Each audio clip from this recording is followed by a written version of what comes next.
மீனாட்சி கையில் கொண்டு அருங்கோரு கிள்ளை கொண்டு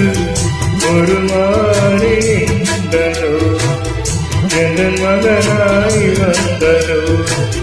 காமாட்சி கையில் கொண்டு சுடர் வீசும் தீபம் ஒன்று எந்த வீடு வந்தனோ பிள்ளைவாய் நின்றனோ உன்னை வைத்தான் ஒரு தாயின் சித்தம்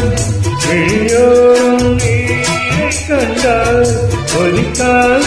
அன்பை ரத்தம் உறப்பாய் போரை நேர்த்தினாது பல